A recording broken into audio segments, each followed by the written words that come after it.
ወዳፎም ጋር የምንካፈለው አሰብ ይሆናል።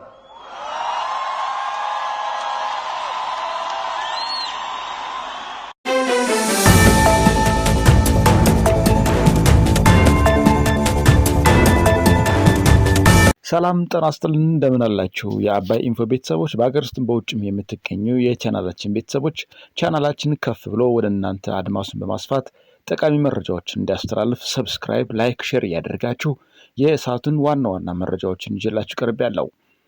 አሰብን እንጋራለን ስንል ፕሬዝዳንት ኢሳያስ አጨብጭበዋል። ትናንት ከእንቅልፋቸው ነቅተው ማዳመጥ የለመዱ ሰዎች የባህር በር ጥያቄን ትናንት የጀመሩ ይመስላቸዋል።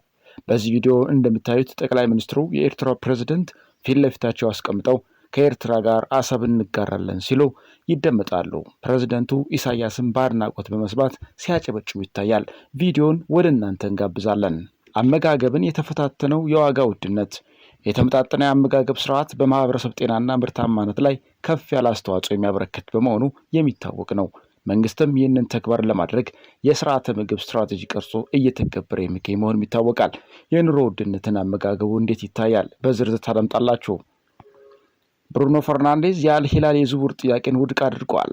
ረብጣ ሚሊዮን ዶላሮችን አልፈልግም ብለው በማንቸስተር ዩናይትድ ለመቆየት የተስማማው ብሩኖ ፈርናንዴዝ አጭር ታሪክን እናስደምጣችኋለን። ወደ መጀመሪያው መረጃ አልፋለሁ። ወዳፎም ጋር የምንካፈለው አሰብ ይሆናል። አሰብን እንጋራለን ስንል ፕሬዝዳንት ኢሳያስ አጨብጭበዋል። ትናንት ከእንቅልፋቸው ነቅተው ማዳመጥ የለመዱ ሰዎች የባህር በር ጥያቄ ትላንት የጀመርነው ይመስላቸዋል። በዚህ ቪዲዮ እንደሚታየው ጠቅላይ ሚኒስትሩ የኤርትራ ፕሬዝዳንት ፊት ለፊታቸው አስቀምጠው ከኤርትራ ጋር አሰብን እንጋራለን ሲሉ ይደመጣል። ፕሬዝዳንት ኢሳያስም በአድናቆትና በመስማማት ሲያጨበጭቡ ይታያሉ። አንዳንድ ማስለቀስ ሙያ ያደረጉ ሰዎች እንደሚሉት የባህር በር ጥያቄ ለፖለቲካ ብሽሽቅ አልጀመረ ነው። ጠቅላይ ሚኒስትሩ ወደ ስልጣን ከመጣ ቀን አንስተው በግልጽ ሲያነሱት የነበረ እስከሚሳካልን ድረስ ስናሰላው የምንኖር ፍትሃዊ ብቻ ሳይሆን ቅዱስ ዓላማችን ነው። እኛ ያለ ውሃ ልንጓዝ አንችልም። ትልቅ ነን። መተንፈሻ ያስፈልገናል። በምስራቅ አፍሪካ ትልቁን ኢኮኖሚ ገንብተናል። ትልቁ የህዝብ ቁጥር የኛ ነው። ትልቅ የቆዳ ስፋትም አለን። ኤርትራ፣ ሱዳን፣ ጅቡቲ፣ ሶማሊያ ተደምረው በህዝብ ቁጥር እንበልጣቸዋለን። ለጊዜው ከባህር በር የምንርቅ ጥቂት ኪሎ ሜትሮች ብቻ ነን። ዓለም አቀፍ ህግ ይፈቅድልናል።